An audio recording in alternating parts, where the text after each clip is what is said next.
Sige po. Brad Eli, may message po si Brad Boy Gan mula sa Cambodia. Talagang seloso daw po yung Dennis na yun ng Cambodia.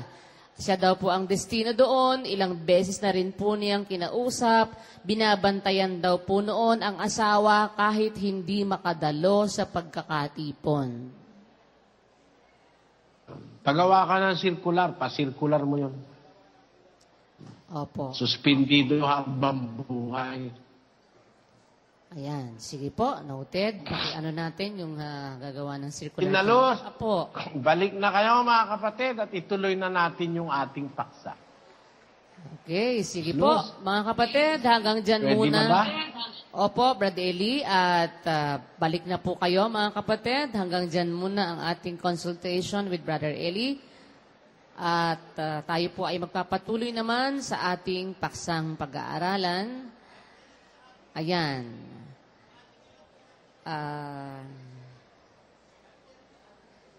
Brad Eli, meron lang din po kasi akong sasabihin sa inyo. Meron kasi pong nagte-text na sa akin na kapatid na bakit daw po ganon? Ginawa nating 3:00 yung pagkakatipon, yung panalangin, para daw po ang intensyon daw po natin ay kumbaga hindi maging hating gabi. Tapos, dati rin daw, 5:00, hating gabi rin daw. Ano daw ang pagkakaiba noon? Hindi po siya nagbibigay ng pangalan, number lang, pero palagi pong ganon ang sinasabi niya. Para bang ang intindi ko po, nagrereklamo siya. Parang ganon. Wala naman pong direct na ganon. Parang ang intindi ko po, gusto niyang mangyari noong dating 5:00 tayo ay natatapos tayo ng 12:00. Tapos ngayon daw 3:00 tayo, natatapos din daw tayo ng 12:00. Sa halip daw na umigsi. Mali yun. Opo. Noong 1 linggo, natapos tayo, 11 lang eh. Noong 1 linggo, mas maaga pa sa 11 eh. Conforme lang sa dami ng nagpapasalamat yun. At yun, hindi na kailangang ipaliwanag pa yun dahil nauunawaan na ng kapatid na umuunawa yun. Pagka walang masyadong maraming grupong nagpapasalamat, nababawasan ng oras. Ang intensyon natin, bakit natin pinaaga, para kung pwedeng posibleng ma-dismiss ng mas maaga, ma-dismiss natin ng mas maaga, di ba ganon? Opo, yun nga po, Brad Eli. Depende naman po sa pagkakataon talaga. Pagka pwedeng i-dismiss ng maaga, i-dismiss ng maaga. Pero may time talaga, hindi naman pwedeng i-dismiss ng maaga. At talagang extend tayo kahit ba 3:00 tayo nag-umpisa ngayon eh. At siguro po yun, hindi dapat na masamain ng kahit na sinong mga kapatid. Kasi kung tayo nga tatanungin sana, mas maganda nga, mas mahaba ang oras natin na tayo ay nasa pasalamat at nakakarinig ng paksa sa pagtuturo ni Brad Eli, di ba? Wala naman po siguro masama na mahaba o ma-extend pa nga tayo eh. Kaya lang, talagang hindi naman po ganun talaga ang intensyon. May time na mabilis lang tayo. May time naman na medyo na-extend. Minsan, depende rin po sa pinag-aaralan nating paksa. Kung ang mga paksa natin kasi, may mga paksa talagang mahirap unawain. Yun ba ibibitawan agad nang hindi natin naiintindihan? Case-to-case basis naman po yun eh. Kaya yung kapatid niya po na nagte-text na yun, hindi naman siya nagpapakilala, pero ganun po ang dating. Ba't daw, parang para bang pa-question ang kanyang mga text pa nga po, na bakit ganon? Sabi, kaya mag-uumpisa tayo ng 3:00, para noon ay huwag tayong gabihin. Bakit noong dati 5:00 tayo nag-uumpisa, 12:00 na tayo natatapos. Ngayon, 3:00 tayo nag-uumpisa, 12:00 pa rin tayo natatapos. Ganon po ang mga dating ng mga text na... Meron kasing mga sitwasyon. Gaya halimbawa, may sumaling nagpasalamat sa South America. Bibigyan mo siyempre ng oras yun. Diba? Dahil yung mga sumasali na yun, madaling araw pa lang gumigising na yun eh. Opo. Para makasalig dyan sa oras sa Pilipinas, di ba? Opo, Brad Eli. Kaya merong mga sumaling marami, siyempre mahahaba. Opo. Kaya nga po, sana... Parang yung, may isa pang ganyan yung nag-i-email mo sa kapatid na Daniel, taga Laguna yun yung nagpapakilalang Victor Ramirez. Lagi yun may question. Laging may pintas. Hindi kasi umuunawa yun, hindi ginagamit ang utak nun. Bakit? Kasi, lagi siyang meron siyang kanyang gusto niya masunod. Hindi naman ganun sa iglesia na ang gusto mo masusunod. Hindi bali sana kung ikaw ang nangangasiwa, baka sakaling masunod yung gusto mo, Pero yung nangangasiwang sumusunod sa Diyos, hindi pa rin yung gusto niya nasusunod Ang nasusunod ay yung gusto ng Diyos Pag ang nangangasiwa ay sa Diyos. Kahit ano pa ang suggestion, kahit ano pa reklamo ng kahit na sino, ang dapat pa rin masunod ay ang Panginoon Diyos.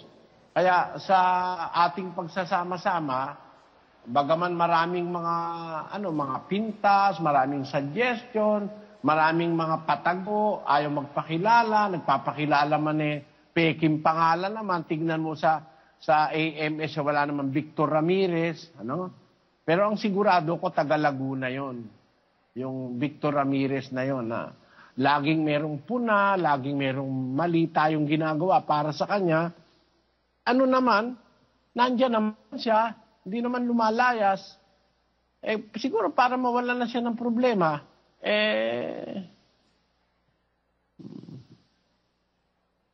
wag na siya Kasi yung Victor Ramirez sa Laguna, tinanong ko sa mga manggagawa, hindi naman yun Kasi yung Victor Ramirez sa Laguna, ginagamit nung nagrereklamo yung pangalan ng Victor Ramirez. Pero hindi siya yon. Dahil yung kapatid na Victor Ramirez, matinong miyembro yun. Hindi reklamador yun. Yung ginagamit lang nung reklamador. Yun yung nasa aklat ni Judas kapatid na Luz. Sa ang Biblia ng yung 1:16 ng Judas, ang mga ito mapagbulong. Doon sa isang salin ang nakalagay, reklamador. Basahin mo yun. Tingnan nga po natin yung mga reklamador. Ayan. Ang Biblia.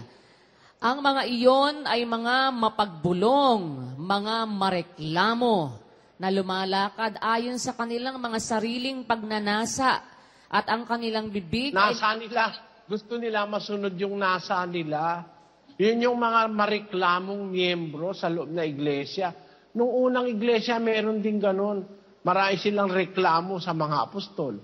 Doon sa iglesia sa ilang, marami naman silang reklamo kay Moises. May kami sa hilltop, tapos gugutumin mo kami rito. Sabi nung mga walang siyang reklamador. Yun ang mga murmurers na kung tawagin ng Biblia. At yung mga tao na yun, alam mo, Sis Luz, walang maligayang wakas dun sa mga tao na yung reklamador. Opo. Ang huli nun, kapahamakan Opo. Sisibag bulong-bulong.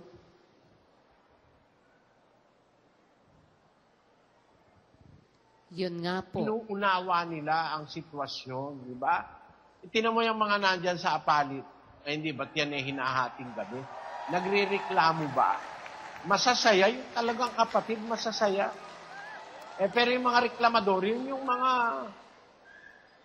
sinasabi ni San Judas na mga mapagbulong, lumalakad sa kanilang sariling masamang pagnanasa, ang bibigay nagsasalita ng mga pagmamataas na mga bagay, pakunwaring pumupuri para sa sariling kapakinabangan. Yan ang mga reklamador sa iglesia. Hindi na natin maihaalis, bahagi ng iglesia yan. Nasa Biblia na yan Wala tayong karapatang maalis pa yan Dadat na ng paghuhukom, merong ganyan. At yan ang mga mapupunta sa impyerno. Yang ganyang mga miyembro, walang pangunawa sa sitwasyon ng iba. Halimbawa, napakaraming grupong nagpasalamat, maraming umawit. Talagang mahahaba ang pagpapasalamat. Halimbawa, ang teksto isang tekstong mahirap na basta maunawaan ng kahit na sino. Siyempre, nilalawakan mo ang pagpapaliwanag para maintindihan ng mga tao. Yun ang nakakakonsumo ng oras, Sis Luz. Opo, Brad Eli. At yung mga kapatid talaga naman na kapatid, naiintindihan po yon at wala pong question sa mga kapatid kung mahaba o maigsi, okay lang. Wala pong problema sa oras. Nakahanda naman nga po tayo kahit hanggang umaga di ba mga kapatid? Pero hindi nga po ganun kasi inaalala rin ni Brad Eli yung mga kapatid na papasok bukas. Kaya ang ginagawa lang talaga ni Brad Eli ay, kumbaga, may linggo nga pala bukas, walang pasok. Inaalala po ni Brad Eli yung mga sitwasyon din ng mga kapatid na, halimbawa, magbibiyahe, ganyan. Wala ikang masasakyan. Kaya lang talagang case-to-case basis. May time naman na mabilis lang. Sandali lang, mga 10:30, natatapos na tayo. Nung minsan, 10:30 lang. Pero may time naman na maabot ng alas 12. Kasi depende nga po, pag ang paksa ay mahirap, hindi naman po basta-basta bibitawan ni Brad Eli yun. Sinisigurado niyang naiintindihan yun ng kapatid bago niya tapusin, bago niya bitawan. Yung mga iba lang nga po, ganun, lahat na lang, parang lahat ng bagay ay inirereklamo nila. Parang lahat na lang. Kaya ngayon, Sis Luz, Opo. Di ba nakita mo na kung hindi masyadong marami yung nagpasalamat ngayon na grupo, kaya nag-umpisa ang kapatid na Daniel, maaga pa no? Opo, Brad At Eli. natapos siya kanina, bago pa mag-alas 7, natapos na yung bahagi ni kapatid na Daniel, di ba? Opo. Maaga po siya natapos. Ako naman, sinasamantala ko lang yung panahon na habang nag-aano yung iba, makatulong ako dun sa mga kapatid sa mga problema nilang espiritual at saka sa mga iba pa nilang problema. Kaya imbis na kung gusto nilang kumain na yung iba, nagbe-break, kung gusto nilang wag munang kumain at na sumali sa consultation, yun, binibigyan natin ng panahon yun, di ba? Yun, dapat nauunawaan nyo yun na dapat sana, yung mga oras na yun, ipagpahinga ko pa dahil magkaiba oras natin di ba? Opo. So, binabahagi ko sa inyo, alang-alang dun sa makaakay ako ng taong magiging dapat sa Diyos. Dapat naunawaan yun. Pero mayroong mga suggestion ng mga traidor itong mga ito yung nagpapakilalang Victor Ramirez sa Laguna. Traidor yun Hindi man sinasabi sarili niyang pangalan. Pinaimbestiga ko sa mga gagawa. Yun daw, Victor Ramirez, matinuraw na kapatid yun. Itong nagpapakilalang Victor Ramirez, ginagamit yung pangalan ng may pangalan. Duwag ito. Masasabi mo, traidor dahil hindi ginagamit yung sarili niyang pangalan Pero taga-Laguna siya. Taga-Laguna siya. Na-trace na namin dun sa kanyang mga pinapadalang mga email. Ngayon, balik na tayo dun sa ating paksa, Sis Luz. MCGI, walang iba. Noon at kailanman ay mapapala ang akong di kalilimutan. MCGI, walang iba. In case you are wondering po, baka po nagtataka kayo kung anong vitamins ang ginagamit namin para sa mga manok namin. Ito po, ipapakita ko po sa inyo. Ayan po, talagay lang. Chuk! Yummy! Ayan po ang ating 6 months na stag. MCGI, walang iba. I just went here from the Philippines for this concert. How much you spent, you think, on everything the Eras Tour? I don't really know the number, but I think you can buy a car. Would you spend it again? 100% yes! So you have no regrets at all? No. Zero. None! MCGI, walang iba.